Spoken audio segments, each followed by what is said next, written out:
அஸ்ஸலாமு அலைக்கும் வரஹ்மத்துல்லாஹி வபரகாத்துஹு. அல்ஹம்துலில்லா. போன பாடத்தில் மாலில் மஜ்ஹூலுல் மன்ஃபி நம்ம தமிழ் அர்த்தம் பார்த்தாச்சு, அரபிக்கும் எப்படி சர்ஃப் செய்யணும்னு பார்த்தாச்சு. இப்போ உதாரண வார்த்தையை இந்த வீடியோவில் நம்ம பார்க்க போகிறோம். என்ன வார்த்தை எடுத்திருக்கோம்னா, சபஹ அப்படின்னா நீந்தினான் அப்படின்ட்டு அர்த்தம். இப்போ அதை மாலி மஜ்ஹூல் மன்ஃபியாக மாற்றணும். மாலி மஜ்ஹூல் மன்ஃபியாக மாற்றுறதுக்கு முன்னாடி மாலி மஜ்ஹூல் முஸ்பத்தாக மாற்றணும். எப்படி மாலி மஜ்ஹூலுல் முஸ்பத்தாக மாற்றணும்? ஃபா கலிமாவுக்கு லம்மும் ஐன் கலிமாவுக்கு கசரும் செய்யணும். ஃபா கலிமாவுக்கு பேசும், ஐன் கலிமாவுக்கு ஜேரும். இன்னும் சிம்பிளாக சொல்லணும்னா அந்த மீசான் பாடத்தை பொறுத்த முடியும். மொதல் எழுத்துக்கு பேசும், ரெண்டாவது எழுத்துக்கு ஜேரும் இருந்துச்சுன்னா மாலி மஅரூஃப் என்னவாயிரும்? மாலி மஜ்ஹூலாக மாறிடும், மாலி மஜ்ஹூல் முஸ்பத்தாக மாறிடும். இப்போ முன்னாடி மா சேர்த்தோன்னா மாலி மஜ்ஹூல் மன்ஃபியாக மாறிடும். இப்போ சபகங்கிறது எப்படி ஆயிடுச்சு? மா சுபிக அப்படின்ட்டு ஆயிடுச்சு. சரிங்களா? இப்போ மா சுபிகக்கு தமிழ் அர்த்தம் என்ன? அவன் ஒரு ஆண் நீந்தப்படவில்லை. மஅரூஃப் முஸ்பத்தில் வைக்கிறப்ப நீந்தினான்ட்டு வரும். இப்போ மஜ்ஹூல் மன்ஃபியில் வரப்போ நீந்தப்படவில்லை அப்படின்ட்டு வைப்போம்.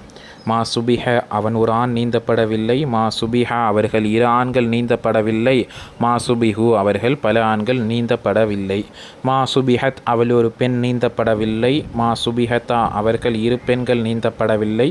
மா சுபிஹின அவர்கள் பல பெண்கள் நீந்தப்படவில்லை. அல் மாலில் மஜ்ஹூலுல் மன்ஃபியு மா சுபிஹ அவன் ஒரு ஆண் நீந்தப்படவில்லை. மா சுபிஹா அவர்கள் இரு ஆண்கள் நீந்தப்படவில்லை. மா சுபிஹு அவர்கள் பல ஆண்கள் நீந்தப்படவில்லை. மா சுபிஹத் அவள் ஒரு பெண் நீந்தப்படவில்லை. மா சுபிஹத்தா அவர்கள் இரு பெண்கள் நீந்தப்படவில்லை. மா சுபிஹன அவர்கள் பல பெண்கள் நீந்தப்படவில்லை. அடுத்து மா சுபிஹத்த நீ ஒரு ஆண் நீந்தப்படவில்லை. மா சுபிஹுத்துமா நீங்கள் இரு ஆண்கள் நீந்தப்படவில்லை. மா சுபிஹத்தும் நீங்கள் பல ஆண்கள் நீந்தப்படவில்லை. மா சுபிஹத்தி நீ ஒரு பெண் நீந்தப்படவில்லை. மா சுபிஹத்துமா நீங்கள் இரு பெண்கள் நீந்தப்படவில்லை. மா சுபிஹ்துன்ன நீங்கள் பல பெண்கள் நீந்தப்படவில்லை. மா சுபிஹத்து நான் நீந்தப்படவில்லை. மா சுபிஹனா நாங்கள் நீந்தப்படவில்லை. இங்கே ஹேக்கு ஜபர் வச்சுருக்குது, ஃபத்தஹ் இருக்குது. ஹேக்கு இந்த இடத்துல ஃபுல்லாக ஹேக் எங்கெங்கெல்லாம் ஃபத்தஹ் இருக்கோ அங்கெல்லாம் சுக்குன் வரும். ஞாபகம் வச்சுக்கோங்க, நான் சொல்கிறத நல்லா கேட்டுக்கோங்க. மா சுபிஹத்த நீ ஒரு ஆண் நீந்தப்படவில்லை. மா சுபிஹத்துமா நீங்கள் இரு ஆண்கள் நீந்தப்படவில்லை. மா சுபிஹத்தும் நீங்கள் பல ஆண்கள் நீந்தப்படவில்லை. மா சுபிஹத்தி நீ ஒரு பெண் நீந்தப்படவில்லை. மா சுபிஹத்துமா நீங்கள் இரு பெண்கள் நீந்தப்படவில்லை. மா சுபிஹத்துன்ன நீங்கள் பல பெண்கள் நீந்தப்படவில்லை. மா சுபிஹத்து நான் நீந்தப்படவில்லை. மா சுபிஹ்னா நாங்கள் நீந்தப்படவில்லை. இப்படி தான் உதாரண வார்த்தைக்கு நம்ம அர்த்தம் வைக்கணும். அடுத்து நம்ம எப்படி ஈஸியாக கேள்வி கேட்டால் பதில் சொல்கிறது அப்படிங்கிற அந்த விரல் மெத்தடு நம்ம பார்க்க போகிறோம். இப்போ ஸ்க்ரீன் பார்த்திங்கன்னா அவங்க எல்லாத்துக்குமே தெரியும். சரிங்களா? 5 விரல் டைப்பில் இருக்கும். சரிங்களா? அதாவது சுண்டு விரல், மோதிர விரல், நடு விரல், ஆள்காட்டி விரல், கடைசி 2 இருக்குல்ல கட்டை விரல், அப்படி வச்சு நம்ம சர்ஃப் செய்யணும். கீழே இருந்து மேலே 1 2 3ன்ட்டு வரிசையாக போட்டிருக்கோம். மா சுபிஹ அவன் ஒரு ஆண் நீந்தப்படவில்லை. மா சுபிஹா அவர்கள் இரு ஆண்கள் நீந்தப்படவில்லை. மா சுபிஹு அவர்கள் பல ஆண்கள் நீந்தப்படவில்லை. மா சுபிஹத் அவள் ஒரு பெண் நீந்தப்படவில்லை. மா சுபிஹத்தா அவர்கள் இரு பெண்கள் நீந்தப்படவில்லை. இந்த 5வதுல மா சுபிஹத்தா வரும். சரிங்களா? அதுக்கப்புறம் 6வது மா சுபிஹன அவர்கள் பல பெண்கள் நீந்தப்படவில்லை. அதுக்கப்புறம் 7வது மா சுபிஹத்த இங்கேயும் 7வதுல ஹேக்கு ஜஜம் சுக்குன் வரும். சரிங்களா? நீ ஒரு ஆண் நீந்தப்படவில்லை. மா சுபிஹத்துமா நீங்கள் இரு ஆண்கள் நீந்தப்படவில்லை. மா சுபிஹத்தும் நீங்கள் பல ஆண்கள் நீந்தப்படவில்லை. மா சுபிஹத்தி நீ ஒரு பெண் நீந்தப்படவில்லை. மா சுபிஹத்துமா நீங்கள் இரு பெண்கள் நீந்தப்படவில்லை. மா சுபிஹத்துன்ன நீங்கள் பல பெண்கள் நீந்தப்படவில்லை. மா சுபிஹத்து நான் நீந்தப்படவில்லை. மா சுபிஹ்னா நாங்கள் நீந்தப்படவில்லை. நம்ம நல்லா சொல்லியிருக்கோம் ஏற்கனவே. காயிப் முதக்கர் சுண்டு விரல், காயிப் முஅன்னஸ் மோதிர விரல். அதாவது மறைவானவங்களை குறிக்கக்கூடிய ஆண்பால் சுண்டு விரல். அதுக்கப்புறம் பெண்பால் மறைவானவங்களை குறிக்கிறது மோதிர விரல். நடுவிரல் எதிர் உள்ளவங்களை குறிக்கக்கூடிய ஆண்பால், அதாவது அரபிக்கில் ஹாலிர் முதக்கர்ன்னு சொல்லுவோம்.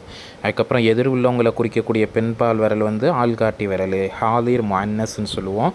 கட்டை விரல் வந்து முத்தக்கல்லிம், தன்னை குறிக்கக்கூடிய விரல். இந்த முத்தக்கல்லிமுக்கு மட்டும் ஆண் பாலும் பெண் பாலும் சேர்ந்தே இந்த 2 வார்த்தை தான் வரும். சரிங்களா? இப்போ விரலை நம்ம நல்லா தெரிஞ்சு வச்சுக்கிட்டோம் அப்படின்னா நமக்கு சர்வ் செய்கிறது ஈஸி அப்படிங்கிறது நம்ம பல தடவை சொல்லியிருக்கிறோம். இப்போ வீடியோ முன்னாடி சில பேர் பார்த்துருப்பீங்க. அவங்களுக்காக நான் ஒவ்வொரு தடவையும் எக்ஸ்பிளைன் பண்ணுறேன். இப்போ கேள்வி வந்து நான் கேட்குறேன், அவர்கள் பல ஆண்கள் நீந்தப்படவில்லை அப்படின்னு கேள்வி கேட்டேன்னா நீங்கள் என்ன பண்ணணும், ஃபஸ்ட்டு எந்த விரல்னு முடிவு பண்ணணும்.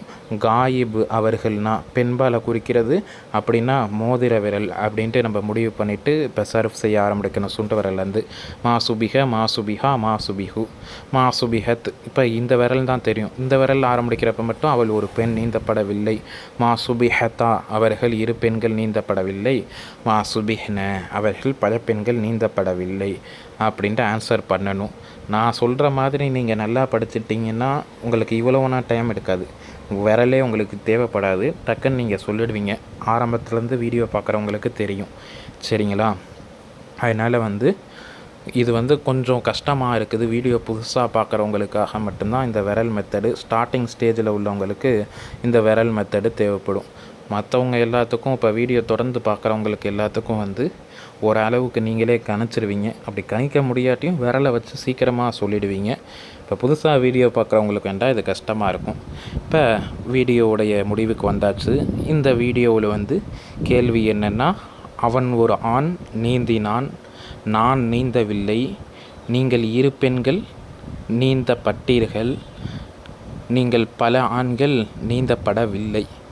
இதுக்கு எல்லாத்துக்கும் வந்து அரபிக் சொல்லணும். அரபிக்கில் தான் எழுதணும் அப்படிங்கிறது அவசியம் இல்லை. நீங்கள் கமெண்ட்டில் இங்கிலீஷில் எழுதினாலும் நான் புரிஞ்சுக்குவேன், தமிழில் எழுதினாலும் புரிஞ்சுக்குவேன். உங்களுக்கு அரபிக்கில் எழுத வந்துச்சுன்னா அல்ஹம்துலில்லாஹ் அரபிக்கில் எழுதுங்க. போன வீடியோவுக்கு பதில் சொன்னவங்க எல்லாமே வந்து நல்ல முறையில் பதில் சொல்லியிருந்தீங்க. அதே மாதிரி இந்த வீடியோவில் நான் எதுவும் வேணுக்குன்னே வந்து தப்பு விட்டுருக்கலாம். அதனால் நல்லா பார்த்து என்னுடைய தப்பையும் கண்டுபிடிங்க. அப்போ தான் வந்து நீங்கள் எந்த அளவுக்கு பாடம் கவனிக்கிறீங்க அப்படிங்கிறது தெரியும். சரிங்களா? இன்ஷா அல்லாஹ் அடுத்த ஒரு வீடியோவில் நாளைக்கு சந்திப்போம். அஸ்ஸலாமு அலைக்கும் வரஹ்மத்துல்லாஹி வபரகாத்துஹு.